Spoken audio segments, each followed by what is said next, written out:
So Guillermo will start and end this panel. Well, to jumpstart this event, I would like to share with you a song. Aquí les va mi doble tributo a Tom Waits y Vicente Fernández. A capela. El rey del cruce.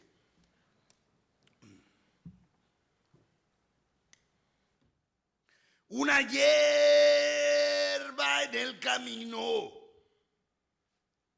me enseñó que mi destino era cruzar y cruzar.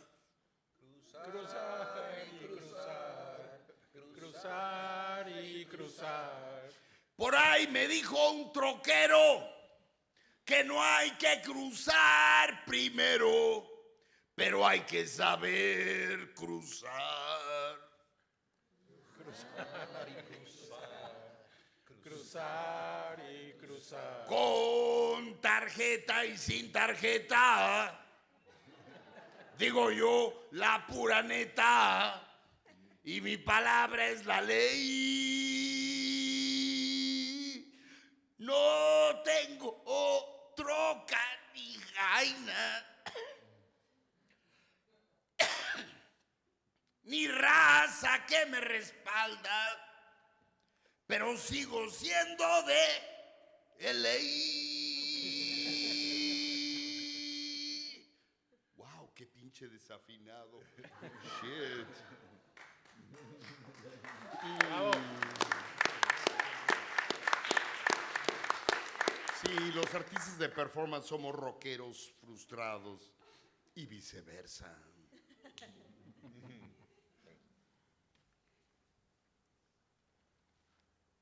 Thank you, Guillermo. Valeria, it's your turn. You're not going to...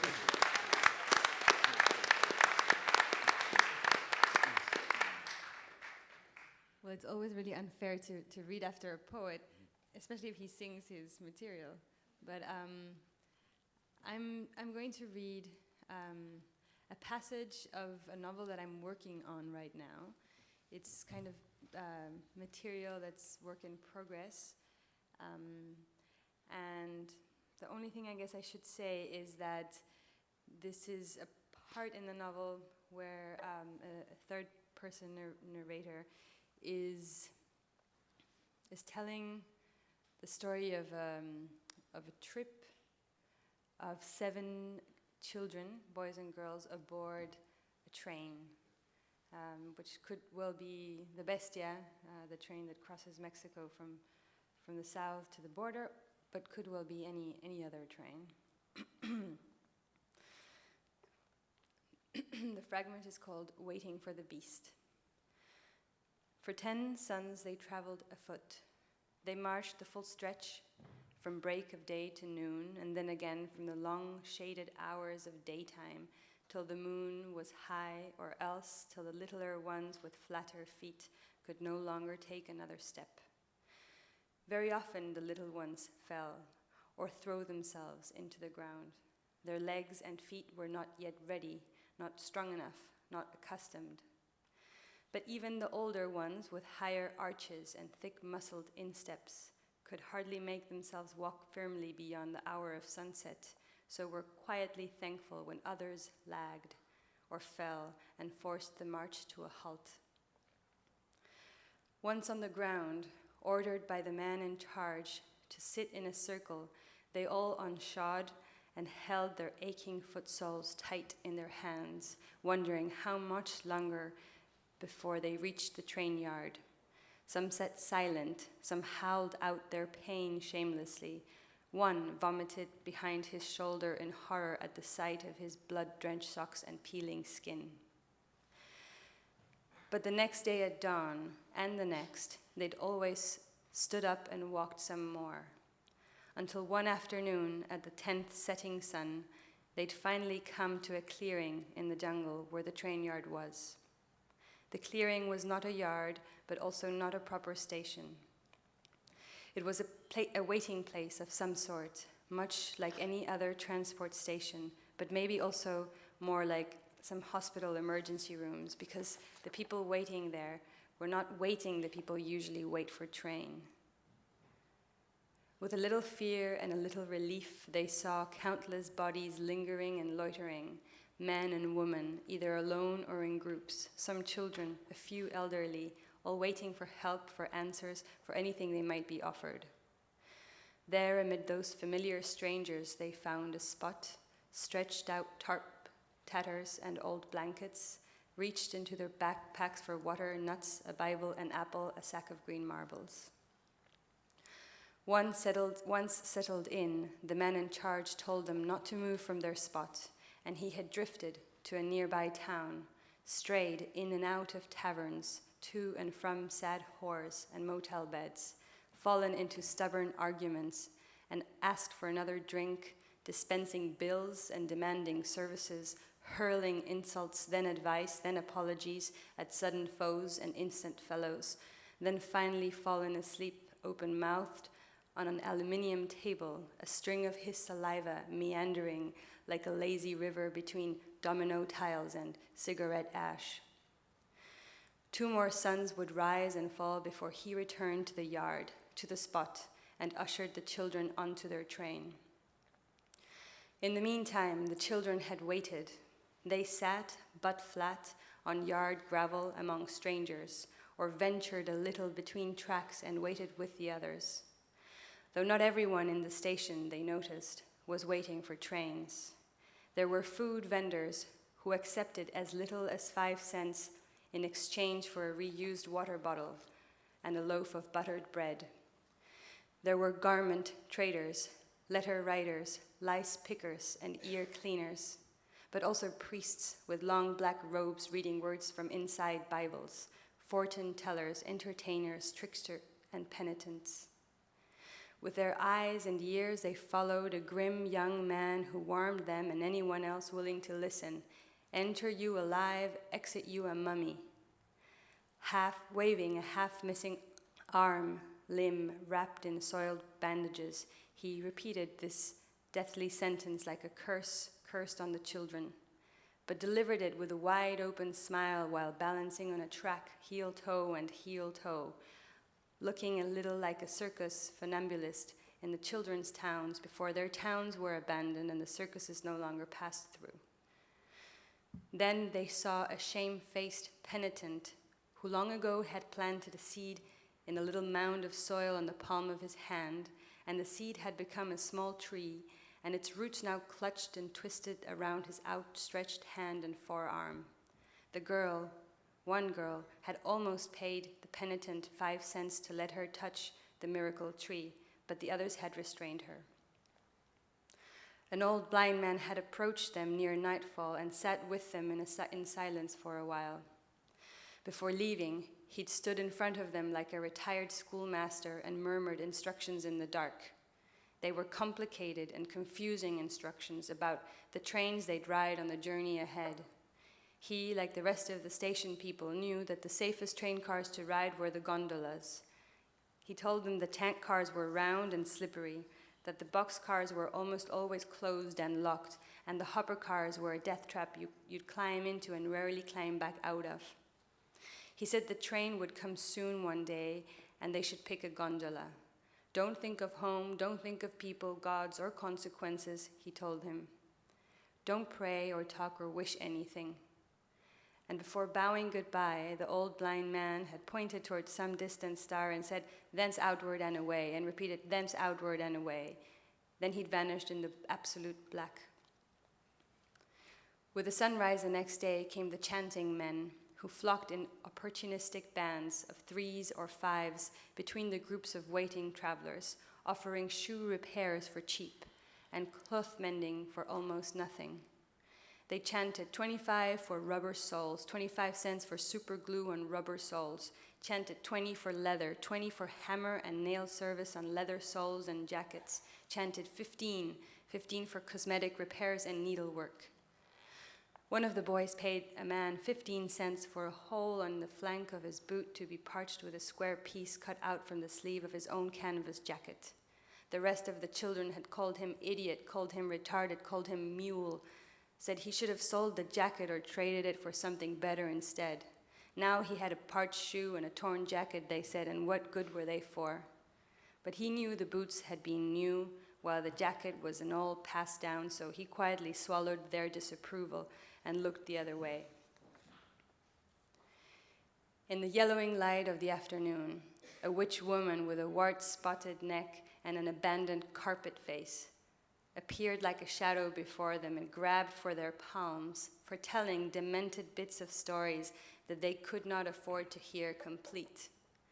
I see a wine-red glow in the shallows, boy. By a rock pool, you, young man, will grow loggy with vine must. They'll buy you, little one, for a little slave money, while the rest go northward. And you, girl, you'll glow like a dying firefly inside a glass cage. The rest of the story she promised to tell them for 50 cents each, which was double more than the cost of shoe repairs, and 75 cents if they wished her to intercept fortune in their favor, which was many times 5 more than a whole serving of water and bread. So though they'd wanted to hear more, they'd forced themselves to avoid the witch woman's eyes and pretended not to believe all the ill omens uttered between her leathery lips. When they'd finally managed to ush her away, she'd cursed them all in a brutal foreign tongue, and before disappearing into the parallel lines of the tracks, she'd turned around once more toward them, whistled, and thrown a ripe orange in their direction. The orange hit one boy on the arm, then landed in the gravel without rolling. Though curious and also desperately hungry, they dared not touch it. Others, like them, after them, perhaps sensed the same dark something in that strange fruit. Because days and weeks passed and the orange remained there, round, untouched, molding green and white rings on the outside, fermenting first sweet, then bitter on the inside, then finally blackened, shrunk, shriveled, and disappeared into the gravel during a long midsummer rainstorm. The only station people that didn't curse, didn't trick, didn't ask for anything in return were 3 young girls with long obsidian braids who carried buckets of powdered magnesium. For free, the 3 girls offered to heal the children's ravaged feet, their heels and balls pulpy and bursting open like boiled tomatoes. The girls sat beside them and reached their cupped hands into metal buckets. They powdered their soles and insteps and later used tattered cloths or scraps of towels to wrap ripped skin. They used pumice stones to reduce tough calluses, careful not to rub their skin raw, and massaged their contracted calf muscles with their small but firm thumbs. They offered to puncture bellying blisters using a sterilized needle. "See the small flame of this matchstick?" one of them said, and then explained that when the flame touched the needle got clean. And last, the youngest of the bucket girls, the one with the best eyes, beautiful and black but bewitched eyes, showed the children a set of contorted metal hangers and a pair of large clippers that she pulled from inside her bucket, and with them offered to relieve the deeper, more desperate pain of their ingrown or half-hanging toenails. One boy said, "Yes, please." He was neither one of the younger ones nor one of the elders. He had seen the large clippers offered to him and had remembered the lobsters. He remembered the lobsters, his grandfather walking out of the sea with unsteady twiggy legs, carrying the lobsters inside a net mended twice or thrice with double knots and drops of candle wax. The old man would stand at the shore, his back slightly curved forward to balance the weight of the catch, and call out his name. Always he had run to the shore at his grandfather's call, offered to carry the net for him. And as they made their way from the hard, wet sands at the shore toward the dry, higher dunes, and then crossed the road and boarded the passenger bus, he would peek now and then into the net.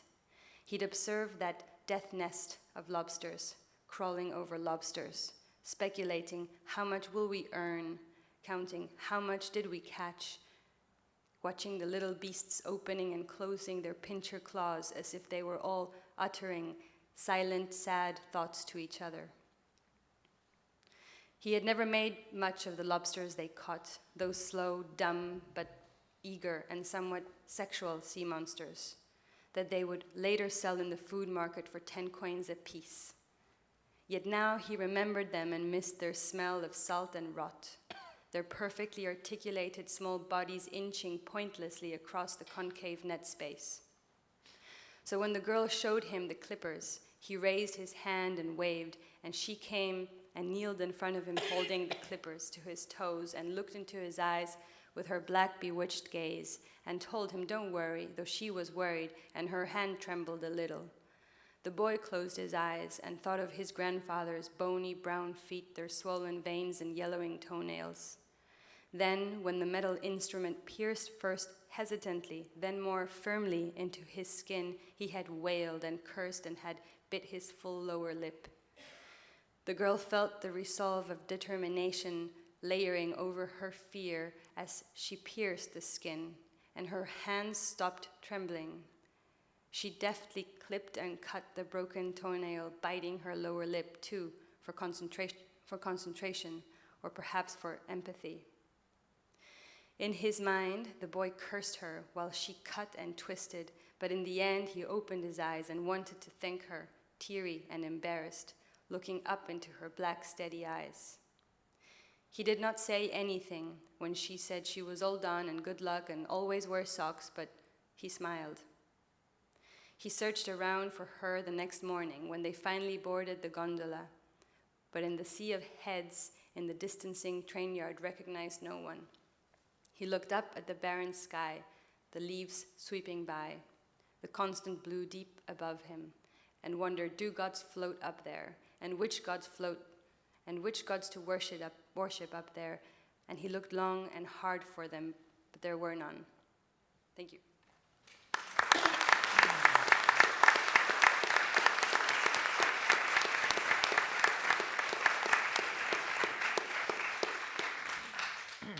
Now is Claudio's turn. I'm going to read a fragment from the introduction of a book that I published in 2005, Death and the Idea of Mexico, which is a book of historical reflection and exploration about the work of the dead in the formation of Mexico. And this is a fragment from the early portion of the book.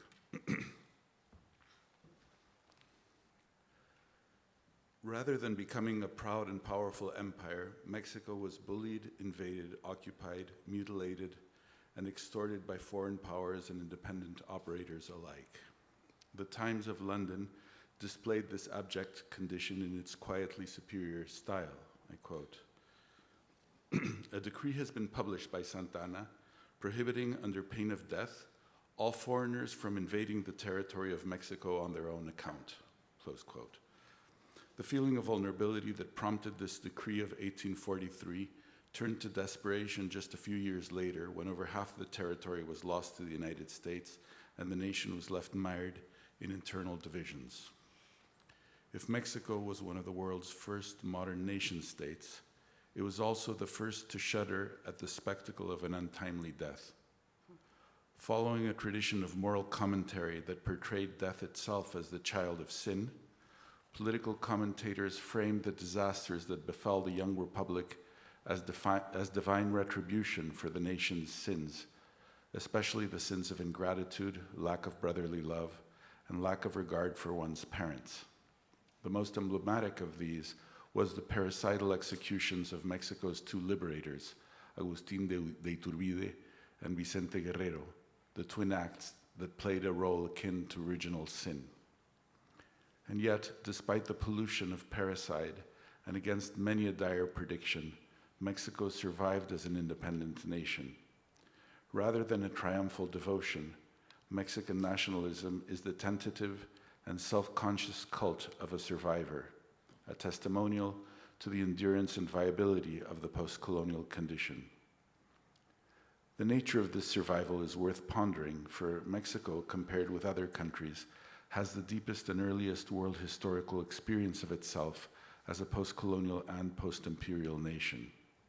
Today, we tend to forget that Mexico once shared the imperial aspirations of its great American sisters, the United States, Brazil, Chile, and Argentina, because it was the first independent republic to taste the bitterness of being occupied by new colonizers.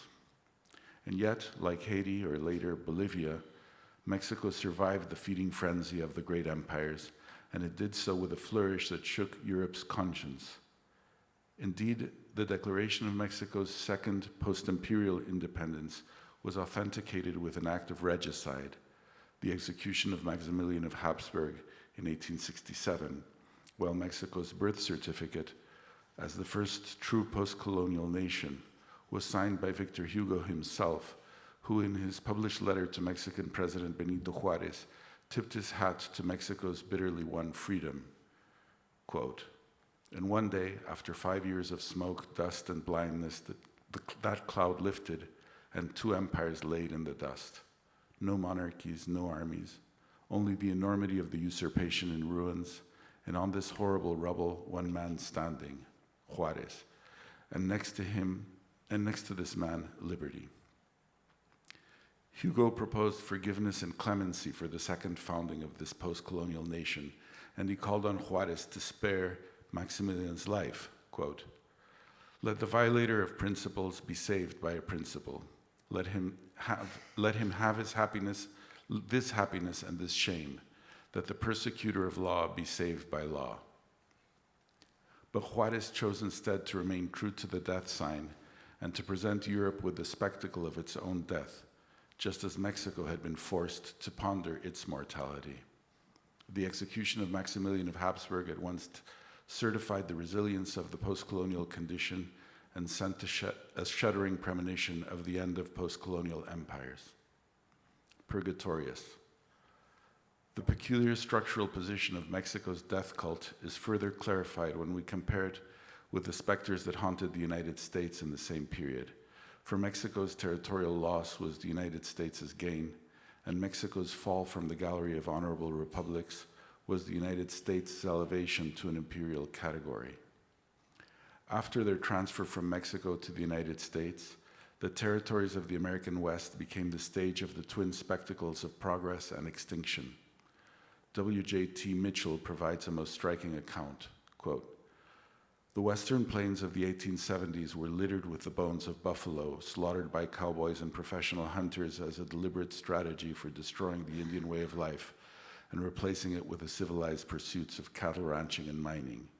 From the corpse-strewn battlefields of the Civil War to the bones left by the great cattle drives to the whitening buffalo skeletons along the transcontinental railroad lines to the trainloads of dinosaur fossils returning to the East Coast, the landscape of the American West was a veritable boneyard.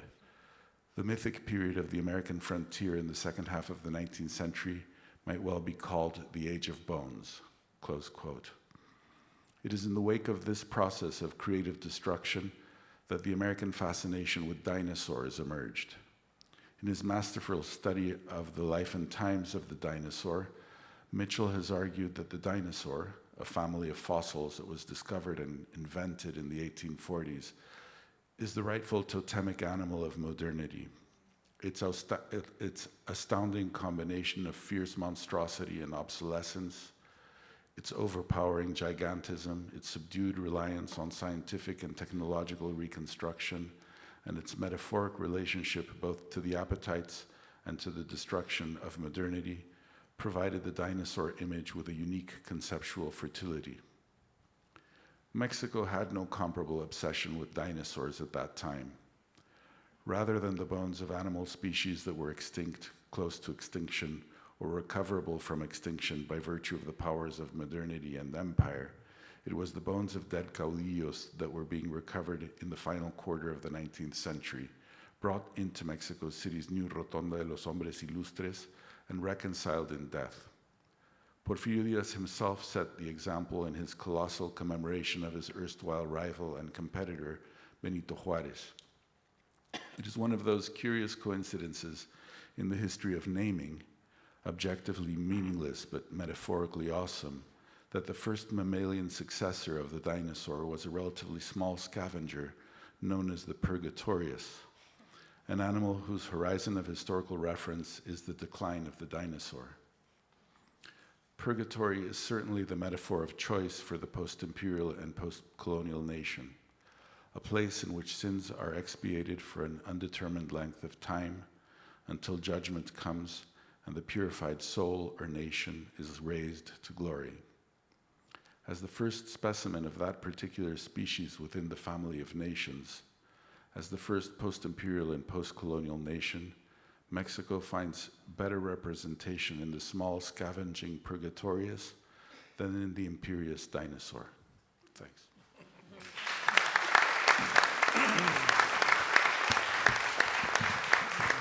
Thank you, Claudio. And now, Cristina. Thank you. Good evening. It's wonderful to be here. My writing has been moving out of the city and into the countryside lately. So what I'm going to be reading tonight is a series of fragments that I wrote after climbing a sacred mountain in the state of Oaxaca. I had gone there trying to trace the footsteps of legendary Mexican writer Juan Rulfo. I have visited Lubina, a Zapotec town in the highlands of Juarez in Oaxaca, and I have found lots of conversations about him among townspeople. Following his writings, I also went to the Mije area of the highlands, and I was invited to participate in the climbing of this mountain together with a Mije family. So this is my account of that, of those three, more like 7 hours of walking in the Zempoaltepetl. The title of this is what we can do for each other. 1. The talus bone. We walk toward the mountain. We pronounce the word Zempoaltepetl and start dreaming at once. We walk in those dreams, always towards the ridge, ceaselessly. The plantar surface of our feet against the earth's surface, our phalanges pressing our metatarsals, the cuneiform bones of the midfoot, our heels, our ankles, the talus bone supporting the tibia and the fibula as we continue walking, towarding.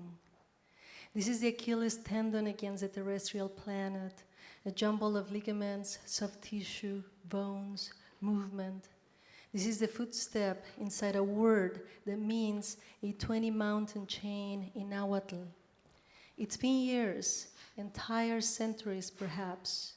We have been nearing this mountain even since before we were born. 2. Its reach. We have been invited to climb up the mountain to celebrate the Veintena, the first 20 days in the life of Tum, a baby boy, the firstborn, the only one, the primeval unit. And these are only some of the meanings of his name among the Mije, the people into which he has been born in the northern highlands of Oaxaca, some 2,000 meters above sea level in Tlahuitoltepec. As for most of the pre-Columbian Mesoamerican calendars, a 20-day period roughly corresponds to a month in the Mije ritual. Tum has thus completed this first cycle on Earth, and to give thanks, his parents and godparents, his grandparents, and some close friends of the family devote this day to climb 3,900 meters above sea level to reach the summit of this mountain. Giving grace or sharing grace, a single intertwined process. They do this often. They walk upward to the ridge, steadily ascending through muddy paths under the vigilant branches of the old ocote trees, the oaks, ash, as well as the agave plants, which are perennial. They walk at a steady pace over protuberant roots, dry leaves, and broken branches until reaching the peak, the air so crisp, the ululating wind. A wrought iron cross at the end of the road, right on the tallest of peaks, a makeshift chapel. This is a sacred mountain, a sign warns. Winske eki, Yim, Mempe, Mayahik, Yuk, Kiwa, what's Yakit? Respect the giver of life. We do. We wait at a cautious distance, looking at the backs of parents and godparents as they follow the ritual.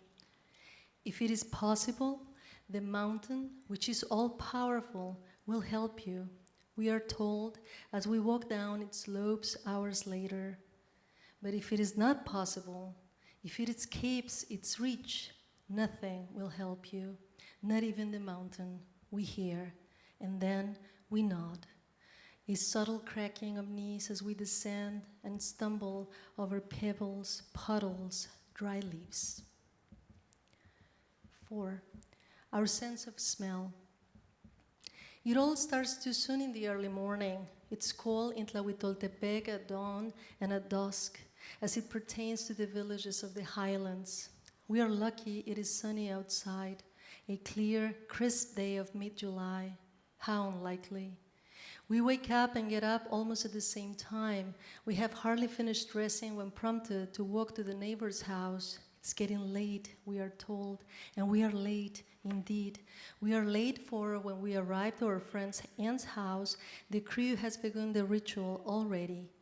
These are the odors of the veintena as the 3-day celebration starts. The smell of blood and tepache in the air, the trail of oak wood burning, the scent of blooming roses, the fragrance of tuberose, the smell of fresh blood from the home altar, the fresh apples from the trees surrounding the large patio of the house, hints of coffee and sugar from the kitchen, the trail of dogs running free or pigs far away in their own pen, the whiff of sweat, female sweat, as aunts and mothers and cousins move feverishly through the kitchen, turning tortillas over an old comal, or grilling the dry fish that comes from the isthmus, or getting the water ready for the guia soup.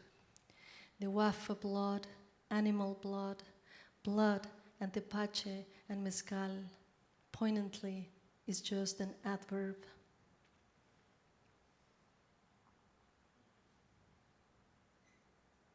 10, to the point of devotion.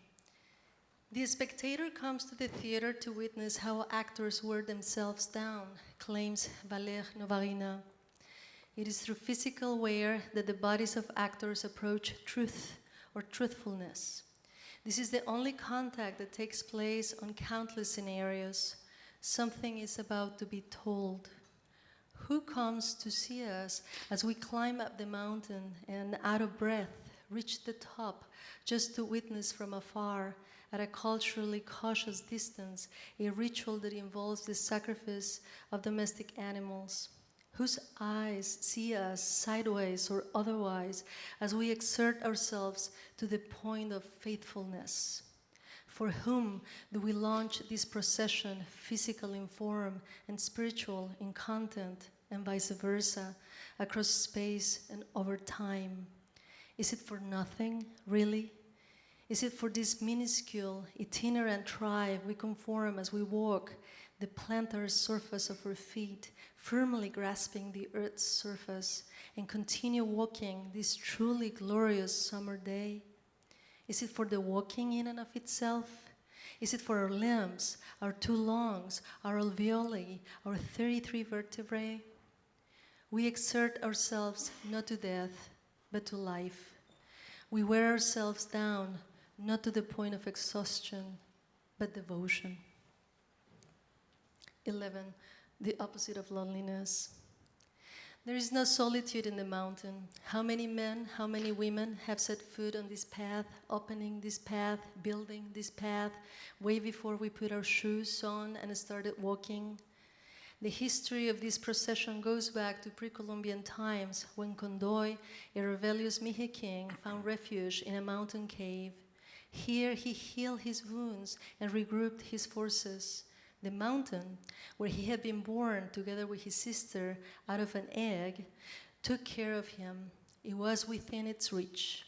The oak trees looked down at us discreetly as we passed by, the ocote trees, a root over our heads, their intertwined branches. The fog, still the distance, look at us. The mushrooms, the ferns, the spores in the edges of the fern leaves, the gladioli, the polio plants. Look at us. There were anthropologists before us, and there will be afterwards. We can count on it. After reaching the summit, after the ritual has taken place and has been successfully completed, once we find a spot on a rock large enough to temporarily house our Veintena crew, we sit down. We greet those who are about to leave, exchanging tamales and mezcal with them as one of us, the old uncle who has led the ceremony before, speaks out loud. The men take their hats off. We stand upright, fingers interlaced in front of our laps, our petitions, our promises, our missions. The old uncle describes them, the reasons why we are here, all of them. It is a long speech, soothing to the ear. This is the language of the forest. Women, meanwhile, take the tortillas out of the sacks and proceed to distribute them. Tamales, hard-boiled eggs, tepache in little plastic cups. Finally, mezcal. Carmen runs around, eventually trying to climb a tree and desisting a bit later. We receive different kinds of food and additional drinks back from the departing family, sharing words and nourishment. This is what we do right now. Such a nosy crowd. In time, as the exchange continues, we share laughter. It is a fine Sunday, fair, bright, the fog approaching from afar. It is what we cannot do for each other, said poet Claudia Rankin once when she was prompted to define loneliness. Well, this is the opposite of loneliness. This is what we can do for each other, and this is what we have done. Thank you. Thank you, Cristina.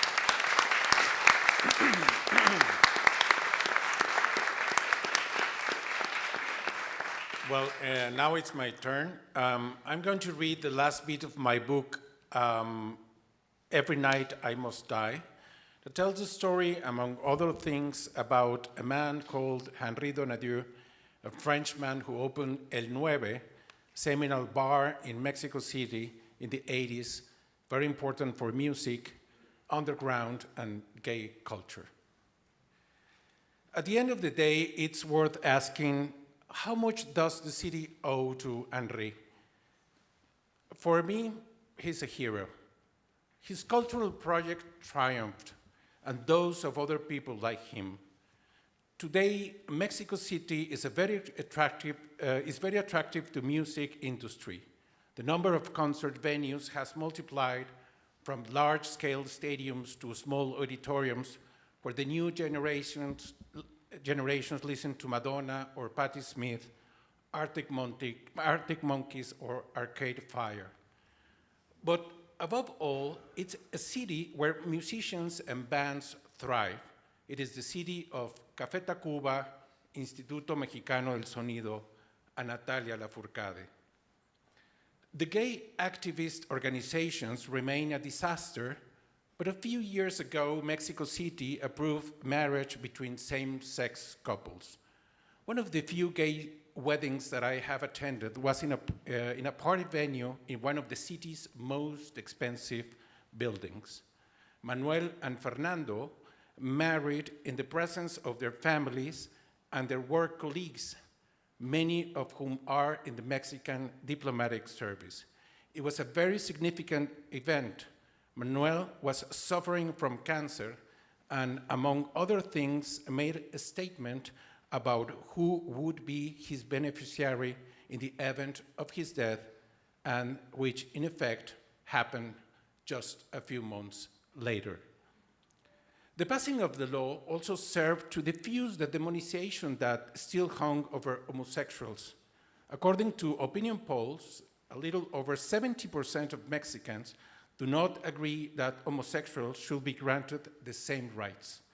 And the law served to make it clear to residents of Mexico City, of whatever sexual orientation, that it is a city in which human rights are respected. The legislation also predated that which was later passed in Argentina, Uruguay, and France. Now that HIV/AIDS is an illness that can be treated, and there exists the legal recognition for gay marriage, I feel that gay culture in the city is on the brink of normalization. We're opening the door to the end of gayness. In Stockholm, for example, the only gay bars are for immigrants. Swedish gays are more interested in identifying themselves with something else. In Chelsea, Manhattan, the most common gay scene is to see a couple pushing a stroller carrying their adopted child. In the meantime, in Mexico City, gay bars are as abundant as they are unoffending. On Amberes, which was one of the most elegant streets in the Zona Rosa neighborhood, bland places have opened with names as dumb as Pussy and Papi. But C'est Moi, the city's most glamorous transvestite, appears on the cover of magazines and is the queen of the M.N. Roy, a discotheque hidden behind an ice cream store and which one can only access by being on the guest list, and the list is uncorruptible. My favorite place is in downtown, on República de Cuba Street. The joint is called Salón Marrakech, referring to a gay cantina of the same name that was very popular in the 80s. The Marrakech belongs to Juan Carlos Bautista and Victor Jaramillo, a couple who have been together for 20 years. Juan was once looking for a studio. He wanted a place to write and stubbornly went to see a place rented out by an Orthodox Jew on República de Cuba. As soon as he saw it, he knew that he would open the bar that he had dreamed about opening for a long time right there. A block away, on Cuba, are the city's oldest gay bars, Oasis and Vienna, the bars in which some of the neighborhood's homosexuals spent their final days, as the scene was already becoming decadent. But Juan and Victor knew how to read the scene close to their an urban renaissance was underway, and 3 months after opening, the Marrakech had become a frenzy. Even the New York Times took note. I have always thought that if Mexican society seeks to cure itself of its racism and inequalities, it should drop by the Marrakech, just like El Nueve, but in a more radical sense. It's a mixed and open place. For many years, the big issue in the Valley of Mexico was the migration of people from the countryside to the city, as the country had adopted a development model that punished the peasants and turned them into urban proletariat. Of all third world cities, Mexico City was the one that received more migrants per day. The question was, how are all these people going to integrate?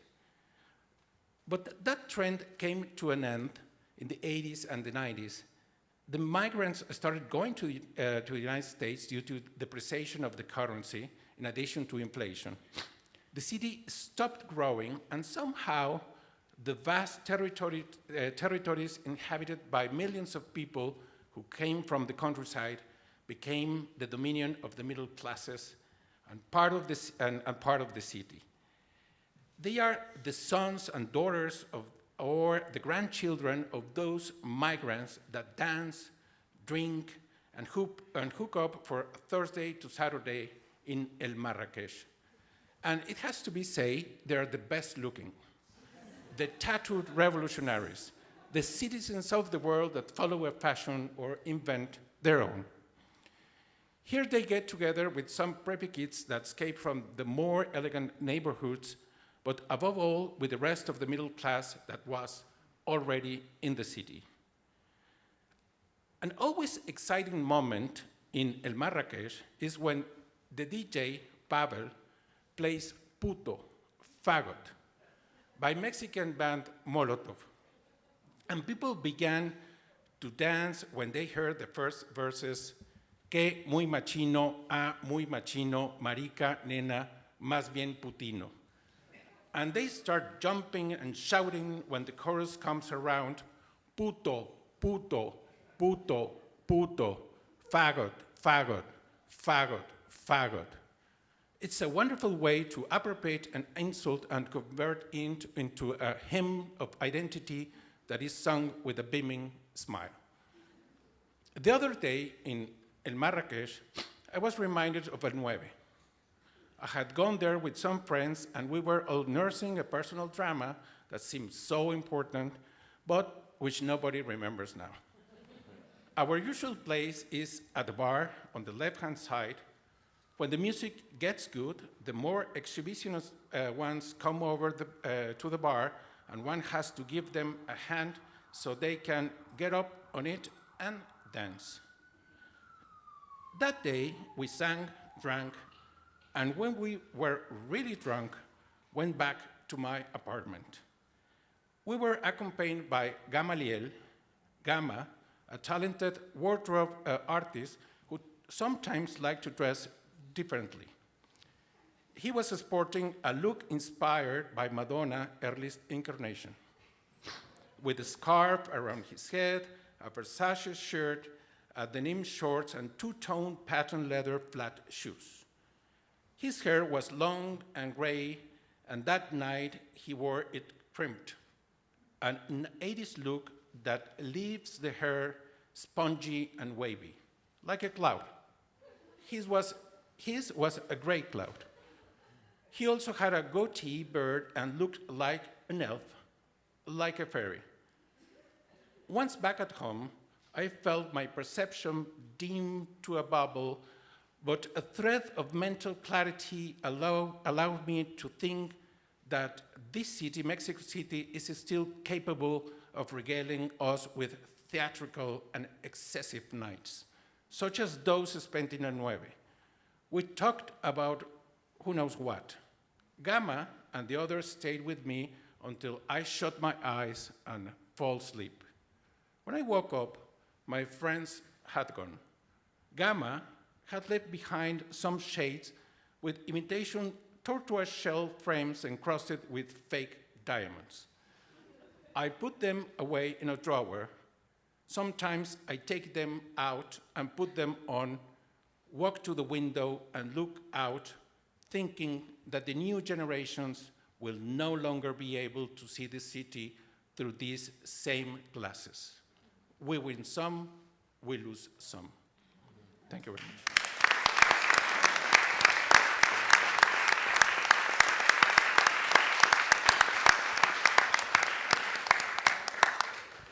Now, Juan, please. This is a little bit. Hi, good evening. I'm going to read a brief non-fiction piece about current issue in Mexico. It's a piece about our society of spectacle, and it deals with the recent visit of actor Sean Penn to Mexico, which has become a hot topic or a trending topic, as you might know. Yesterday, at the opening reading, Lidia Cacho read a piece that dealt with three different aspects of drugs in Mexico, and one of them was about champagne and some things I'm going to address in this text. We are in the same wavelength because this has been a very important issue for us. So here's another take on the same subject: the soap opera of power. In 1967, French philosopher Guy Debord published a book that has defined our present with ever-increasing precision: The Society of the Spectacle. In the new economic ideology, a product is worth what it represents. According to Debord, contemporary society is an accumulation of spectacles. Domination isn't exercised directly, but rather through filters and mediations that operate in advertising and on TV. How can we come to understand the confusing, unstable situation faced by present-day Mexico at a time when reality is a pretext for representation? All the presidents in the global village need successful media presence. In Mexico, this media presence takes on peculiar biases because illiteracy rates are quite high, the circulation of books and the printed press is very low, and less than a third of the population has internet access.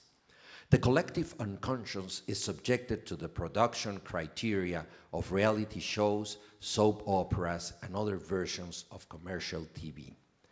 Raúl Trejo del Arbre, a media expert, states that only 48% of Mexican homes have hot water, 48%, while 92.6% have television.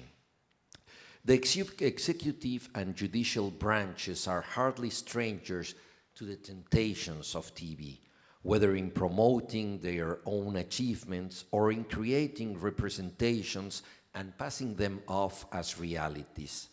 Politics yield simulacra. During the presidency of Felipe Calderón from 2006 to 2012, Genaro García Luna, founder of the Federal Investigation Agency, was known for his TV stagings. When in 2005 his men detained the kidnappers of football coach Rubén Omar Romano, they waited for the cameras to arrive so they could simulate a live capture. The same situation played out with Florence Cassés, alleged accomplice to the kidnapping gang El Zodiaco. Already under arrest, she was taken to a place for her capture to be filmed. Although this staging jeopardized diplomatic relations between Mexico and France, President Calderón would later promote García Luna to Secretary of Public Security. The situation didn't change with the PRI's return to the presidency in 2012. Since his tenure as governor of Mexico State, our current president, Enrique Peña Nieto, relied on the favors of Televisa, Mexico's mass media company and the largest in Latin America, to carefully build him up as the teleconsortium's presidential candidate. President Peña Nieto feels more comfortable on a TV set than in reality. He didn't go to the town of Ayotzinapa after the 43 students were kidnapped, and he would be incapable of leading a peace demonstration as did François Hollande after the Charlie Hebdo murders. In 2011, during his presidential campaign, he made an appearance at the Guadalajara Book Fair. Questioned by a Spanish journalist, he couldn't name the titles of 3 books. What's truly alarming is that he could have named the titles of 30 soap operas. Organized crime belongs also to our society of spectacle. The drug lord El Chapo Guzman is an uneducated rancher portrayed by official rhetoric as an unparalleled financial strategist. The true is a moment of the false, the board would argue. This ironic aphorism applies to the drug trafficker's capture. Are we faced with an emporium capable of supplying drugs to 50 countries and using the most sophisticated military and communications equipment, or do we have a new version of the Wizard of Oz, the man credited with creating a kingdom that far outsprings his means? Every time we're shown a place where El Chapo has lived, we see a squalid house where the greatest luxury is a dug-out hole used for escaping through the sewer. Popular mythology ascribes him a life of extravagance in which he collects golden dromedaries and travels in a plane with plush carpeting and purple velvet walls. The evidence shows him elsewhere: a remote ranch, a cheap motel, a garage where a stray dog sleeps. There is no doubt that he has a fortune and an army of hitmen at his disposal.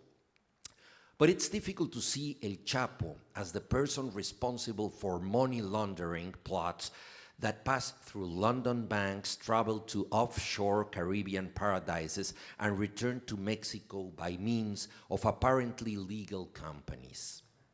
If he controlled such a network, he would be astonishingly powerful. Indeed, it would appear more likely he's at the service of that network. Sheltered by his celebrity, the actor Sean Penn was able to approach El Chapo before his third capture and write a controversial article for Rolling Stone. In his status as a makeshift journalist, he behaved like any good Hollywood actor. The events allowed him to talk about himself. Even so, he provided eye-opening information about El Chapo Guzman's conduct. One key scene in the article occurs after the visit to the clandestine camp. The actor sends El Chapo some questions via cell phone and requests a response on video. The capo doesn't have anyone around who speaks English nor who knows how to use a camera. How can it be that the czar of the global drug trade has no interpreters or access to common technology? When he finally records his answers, he confirms his limited view of reality. In the film The Usual Suspects, a criminal conspiracy is attributed to an all-knowing, all-powerful character, Kaiser Soze. All actions depend on this figure no one has ever seen until it's discovered that he doesn't exist at all. El Chapo's crimes are real, but we don't know his true capabilities. Now imprisoned for the third time, public enemy number one occupies a cell as a famous stranger. Indifferent to the press, El Chapo enjoys soap operas. The president of Mexico is obsessed with representation too.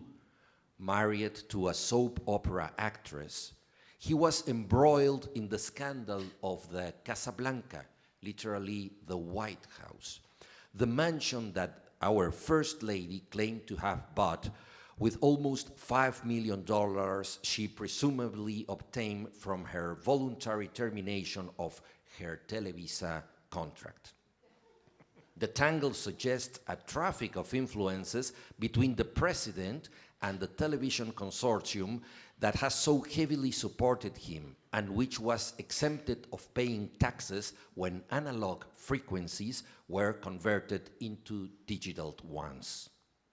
The social pressure was such that the First Lady returned the Casa Blanca.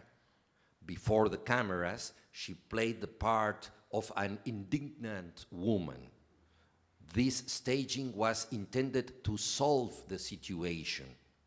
Mexican politics is a theater of appearances, while Angelica Rivera, our First Lady, played that part, that role of the offended First Lady, and resigned to surrendering her future home. Another soap opera actress, Kate del Castillo, dreamed of experiencing in real life the storyline she performed on the TV show La Reina del Sur, the Queen of the South. Consumed by her character, she agreed to make clandestine contact with El Chapo and brought along Sean Penn, who perfected his role as the wild child of Hollywood. In an interplay of simulacra, the actors wanted to leave the screen for reality, and El Chapo wanted to leave reality for the screen. The government mystified the events by claiming that the Navy's careful intelligence work had led to the capture. Actually, though, the drug lord was located by accident weeks after his meeting with the actors. He managed to escape, stole a car, and was arrested by two police officers who had nothing to do with the operation. The captors refused $1 million bribe. An army of hitmen could have ambushed them. Their radio frequencies were tapped. Even so, they guarded the prisoner and requested reinforcements by a payphone. These men had the unreal status of heroes. What's most incredible in this soap opera of a country is that they weren't acting. Thank you.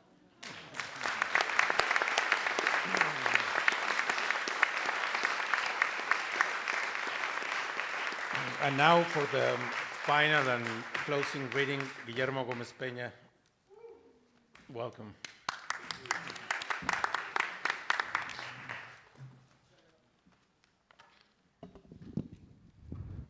Wow. Can you lower the lights just a little bit? Is it possible?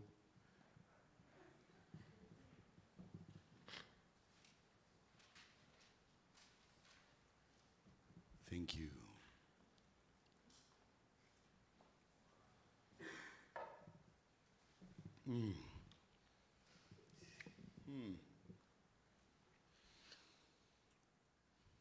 Ladies and gentlemen, sorry I don't speak good English very well, but I do my best tonight to make you think better.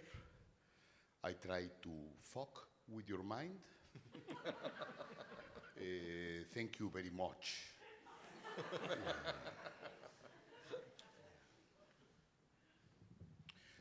Today the sun came out in English.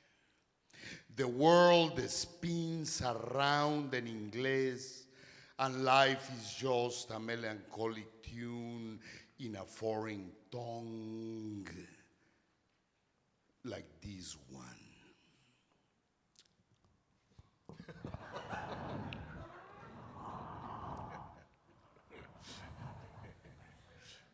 Ay, Mexico.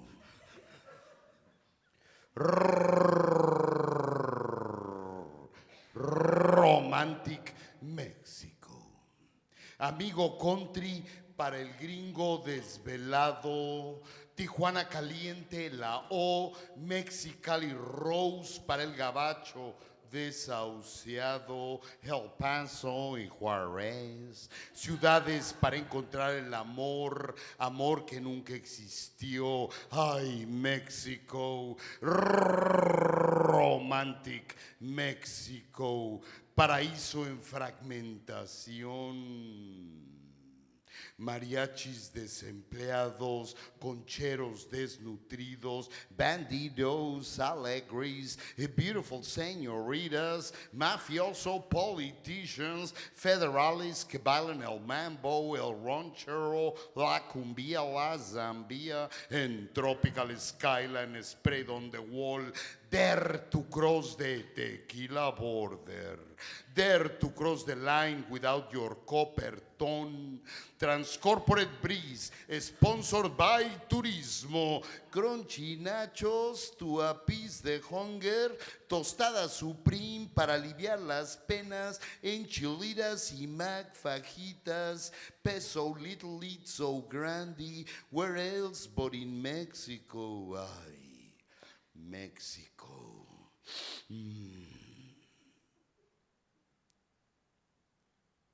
Unpleasant border crossing memory number 137 stored in my left lung. Now let's get serious. I just flew back to the US immediately after Black Tuesday. The sad April 1st of 1996, when the new anti-immigration legislation went into effect. Remember? It's Thursday night at a hectic LAX. As I await for my luggage, I am sniffed by two humongous police dogs.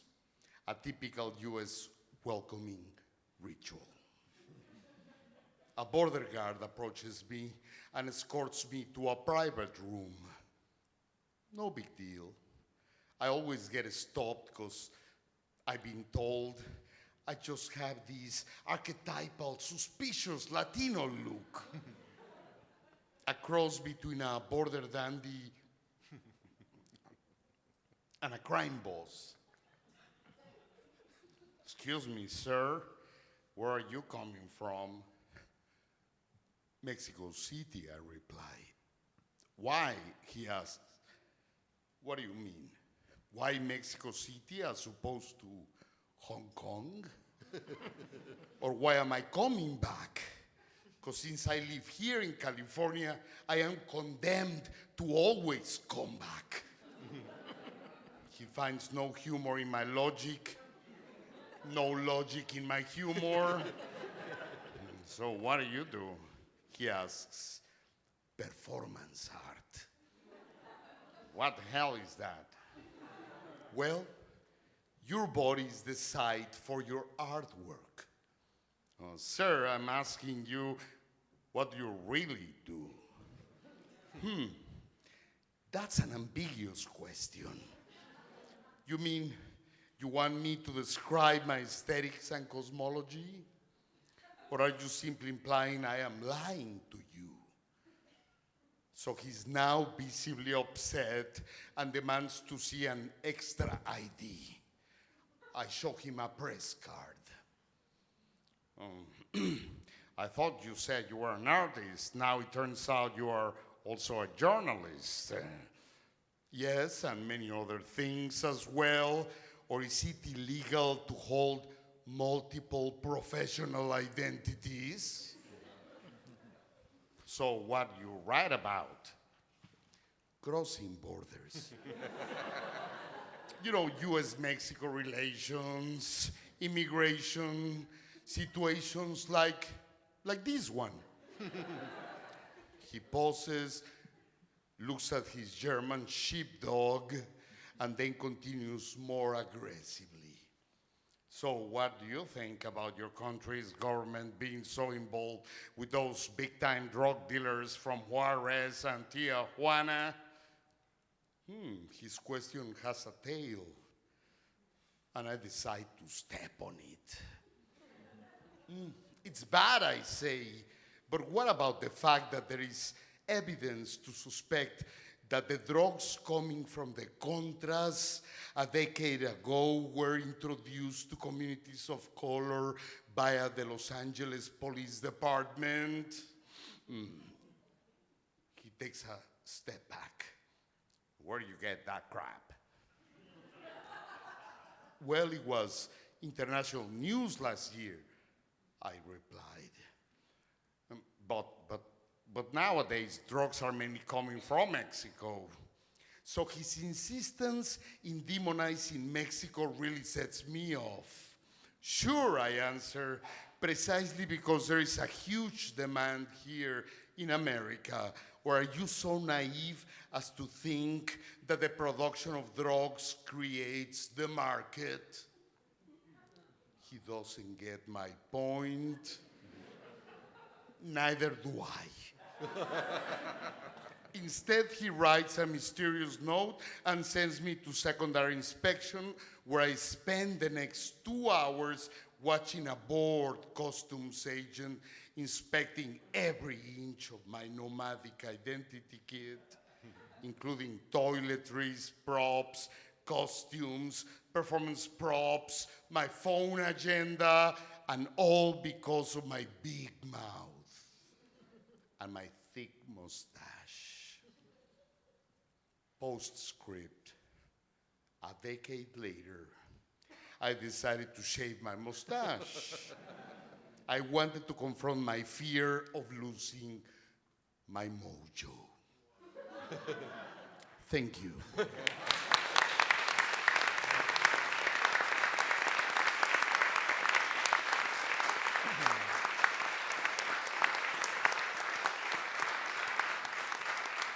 Thank you very much, Guillermo. I think we can open the session for questions from the audience. 10-minute session, if you want.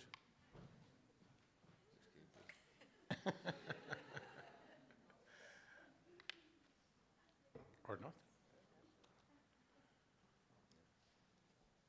Questions for Guillermo. He's sitting right there. Anyone?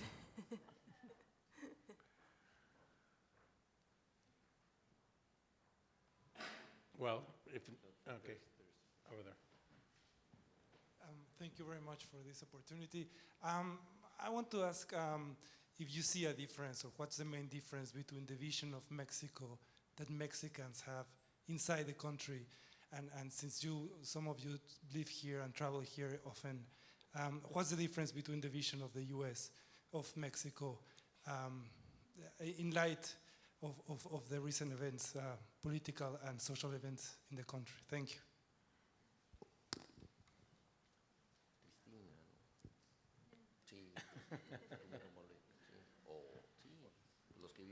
Los que viven aquí. Claudio. Claudio, Cristina, Valeria.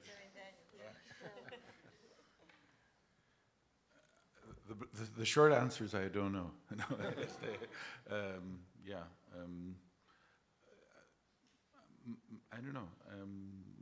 Maybe Gómez-Peña can say something to this. I mean, I think that there's been studied ignorance in the active sense of the term on both sides. I think toward what's happening on either side, including, I think, a lot of misrecognition from Mexico to the Mexican experience here in the United States, which is huge. But I also have the impression that that's diminishing right now to a large degree, and maybe 20, 30 years already of work that's been done to try to generate some conscience of the level of what the kind of integration that exists between Mexico and the U.S. actually means. Mexico and the U.S. right now are economically more interconnected than, let's say, than any two countries in the European Union. And at the same time, we have what we heard from Gómez-Peña right now, I think very, very clearly as a quotidian experience. And that's by people who cross. People who don't cross have, in some way, even more mystification, it seems to me. So I think that there's tremendous denial of the level of integration of the two societies, on both sides.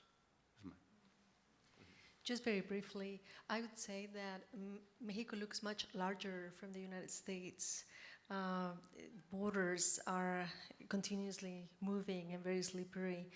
And since much of the countryside from Mexico is crossing the border, it seems to me that we get to see the complexity of rural society in a much more clear way here in the United States than even in Mexico, where much of the cultural life is concentrated in megalopolis in the major cities. So those two things have become even more visible in my own activities over here.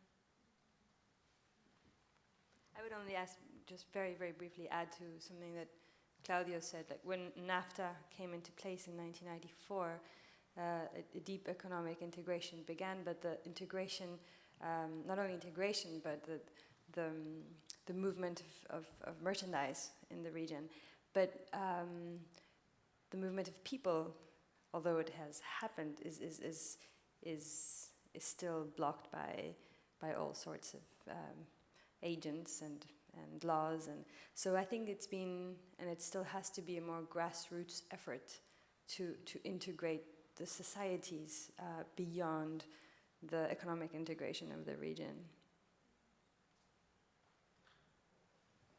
I think every Mexican has an opinion about the United States. It's either Mexicans from here, living here in the States, or living in Mexico. But it's very difficult to find Mexicans living in Mexico City, where 1/5 of the population lives, having an opinion about Mexicans living abroad. Mm-hmm. That remains first like a lost nation for us, and that's a terrible fact, because we have no connections to that. Of course, there are people interested in these things, and people like Guillermo Gómez-Peña are building bridges to made possible this communication between Mexicans from different parts of our country and Mexicans living abroad. We're millions of Mexicans, but we have forgotten them. I think that. Yeah, in a very snobbish way, Yes. Mexico City has always turned its back toward the Chicano community in the U.S., for example. Yes, and there are no Chicano students in the universities. No. Mexican University. Another question? Commentary over there? One back here, and then we'll go up there. All right. Hi, sorry.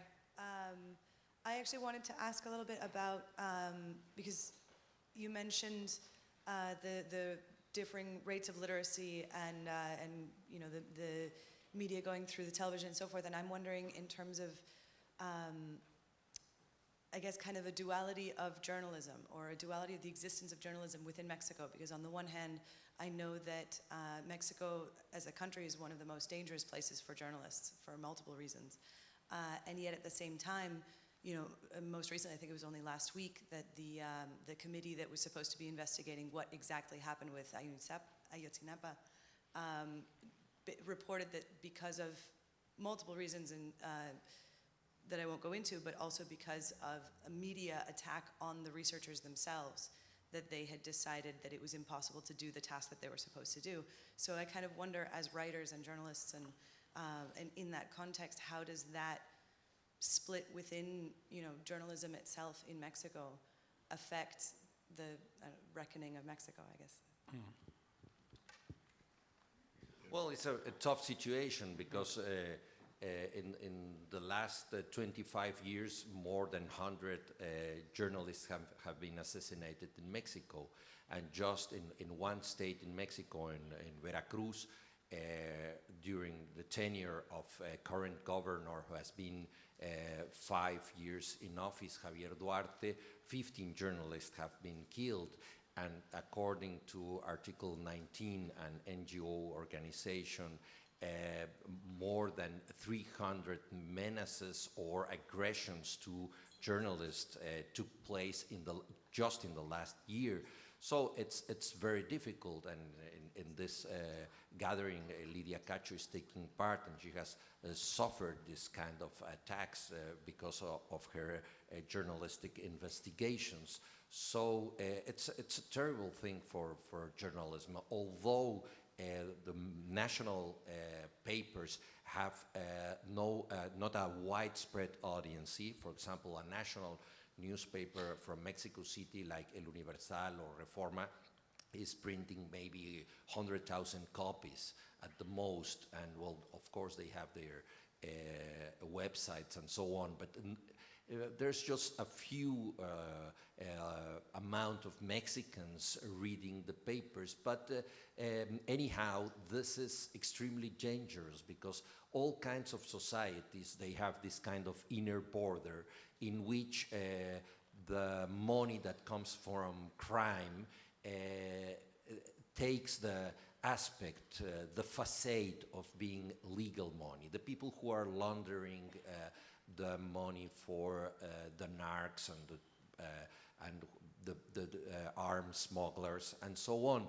So the most dangerous spots for journalists are not addressing issues like drug smuggling itself, like making a piece about, writing a piece about El Chapo or other drug lords. No, the biggest danger is when you touch a spot in which the illegal money has the appearance of being a legal one.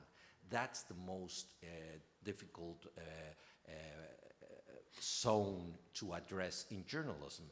And the people in charge of laundering this money are businessmen, very well-known businessmen, owners of very apparently respectable businesses, and politicians, and people from the army and from the police. So that's the most important menace for the journalists. And that's why a novelist from Culiacan, which has been a stronghold for drug dealing in Mexico, Elmer Mendoza, says we don't have to beware that much of the bad guys. We have to beware of the good guys. Of course, he's referring not to the real good guys, but the people who seem to be the good guy, no? The mayor of the city, the governor of the state, the general in charge of combating drugs, and so on. So the enemy within is the most dangerous for journalists. Why? Because the drug lords, they don't care that much if somebody's going to say they are committing these terrible deeds. But instead, for a politician who has an apparently respectable life, or a businessman, or a general, these can be dangerous. So most of the killings of journalists and most of the aggressions to journalists are committed by apparently respectable people. And that's why we live in this terrible situation. It's amazing that 15 journalists get killed during the tenure of a governor. I mean, he might be not directly responsible for the killings, but he's responsible for bringing the killers to justice, and he's not doing that. And that's the terrible situation we are facing in the press. I would like to add something else that makes the whole landscape very complex. Recently we run, in horizontal.mx, which is the website that I'm now leading, we run a series of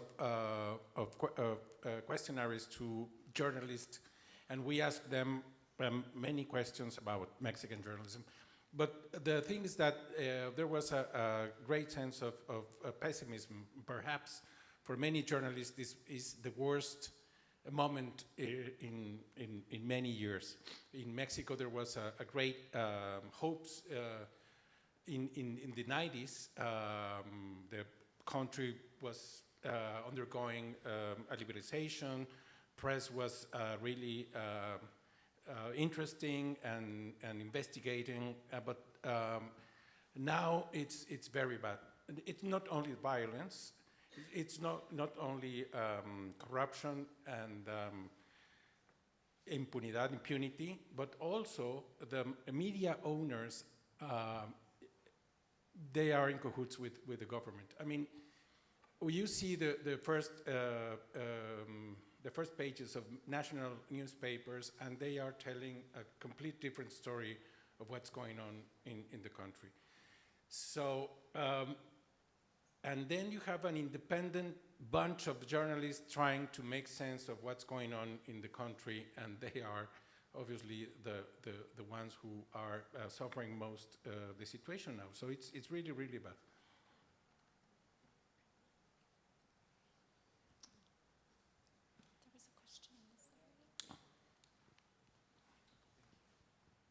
Hi, my name is Edgar. I'm from the border, Ciudad Juárez, and I'm in here 3 years around. I'm in situ formulating my question, thinking about Plan Frontera Sur, the militarization of the border in Guatemala, not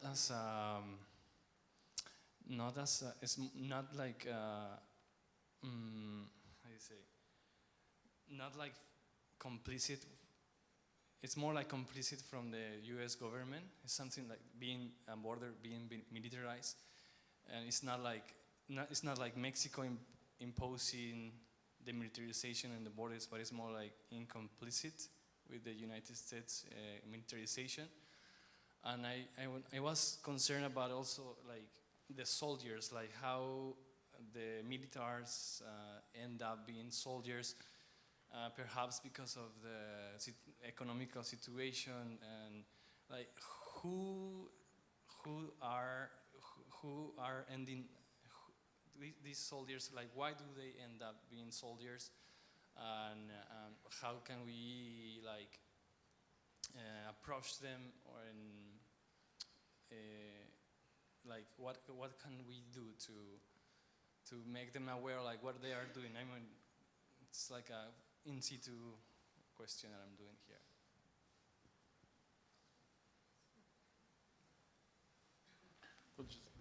very briefly on the business of the Mexico's southern border. Basically, when you look at international borders, when there's sharp differences between what's happening on either side of a border, you tend to have a lot of intensification of traffic. And when what's happening on either side of a border is pretty similar, then you get a kind of sleepier border. So the Mexican-U.S. border is very intense.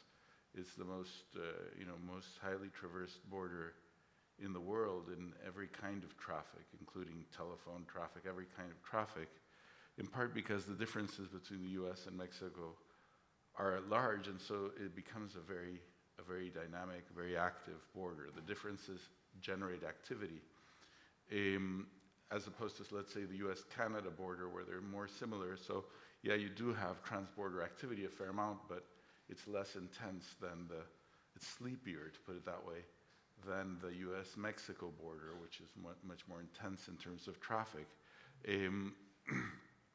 The border with Guatemala used to be a sleepy border. But with the passage of NAFTA, exactly around the kinds of things that Valeria was saying, that is the fact that you have had forms of trade agreements which aren't just about trade, they're also about investment and about property rights and things like that.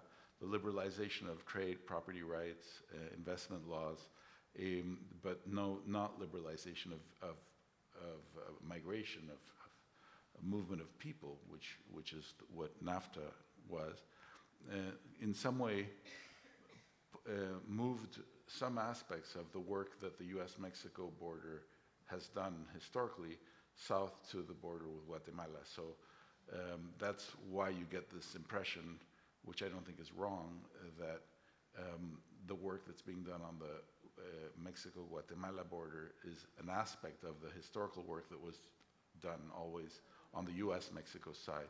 And that has to do with the shift in the sort of geography of trade. There's one back here, and then we'll go over there.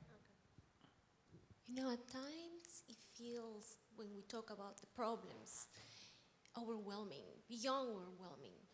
And sometimes I feel like, what's the point of talking about the problem if we are not going to not just understand the problem, but think about what we can do as simple human beings, as simple people, each of us. What can we do? It cannot be that we just have to suffer through. What else? What is it? Is there something we can do? Well, thank you for that comment. I think it's really important to think about that. I'm every time that I start talking about how awful the situation is in Mexico, I get reminded about the many, many things that civil society is currently undertaking to overcome with great dignity the very extreme circumstances that the country is going through. Journalists just as Marcela Turati or Daniela Rea have been documenting the countless instances in which just men and women of Mexico have taken their life on their own, and they've been able to organize grassroots organizations, and they have put up a tremendous, tremendous resistance to the current state of violence. And I think we have to talk more about that, about what common men and women in this country have achieved vis-a-vis these great, very extreme circumstances. Last Sunday, we witnessed one of the most numerous demonstrations in Mexico City. Women finally all together came out to talk about gender and gender violence in our country, and I think this was magnificent. We have been living through years in which just common people and intellectuals have been denied even the relevance of gender in our lives, in our discourses. And yesterday, this weekend, we took a great lesson. I think it's a very important lesson that people, common men and women in Mexico, need to talk, embrace the idea of talking with complexity about gender issues and gender violence. And I think that's very important. We have to talk about that, emphasize that every time that we speak about the problems. We have to talk about what current people have doing. It's not that we can do it. What we can do is to join them, to join what is already happening, to provide an empathetic ear, and to just be there also when the situation arises. I agree very much with Cristina. And just to say something more about what she was saying about this big demonstration of women, not only in Mexico City, it was several cities around Mexico. During weeks in social media, women told their stories of their first sexual abuse. And I think society was really shaken and awoken for the first time by the amount of women, everyone, friends of yourself that you had never heard speaking about sexual abuse. And just, it was appalling, but it was also a huge eye-opener for everyone. And I think a moment of that thing that social media can do, which is to create a sense of community first in that non-space, that then sometimes comes down to shared space. And then there was this huge demonstration. I wasn't there, unfortunately, I was here. And just to answer your question, sort of on this side of the border, what things can be done or what things are done. I mean, for people that have the space of classrooms, many people teach or go to school here. And just to tell you a bit of a personal experience, last year I teach in a university here called Hofstra. And I had been working in court as an interpreter in court for children, for migrant children, for a year when I started teaching in Hofstra. And I told a bunch of students there, I had about 10 students in a class, and they were curious and asked me more about it, and every time I came to class they would ask me more. So we eventually turned the class into a kind of migration think tank. And I don't know about the issue from enough perspective, so I brought in people that did know. And they became so involved in particular with the children's migration crisis. You might be aware of it. It's since 2014, at least, more than 120,000 children have arrived alone in the US border, alone, without their parents, without anything, looking for relatives or looking for someone to sponsor them and take them in. So these 10 students at Hofstra University, after hearing me or other people talk about the situation for half a semester, decided to create a student organization that now serves the population in Long Island with English classes, tutoring for college, a soccer team.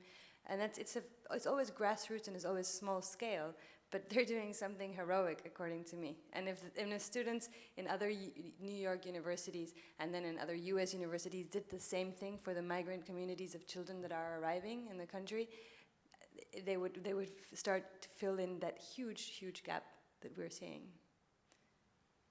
I think we have to cut the questions off there, Okay. Unfortunately. Well, thank you very much. Guillermo, Valeria, Claudio, Cristina, and you, thank you very much.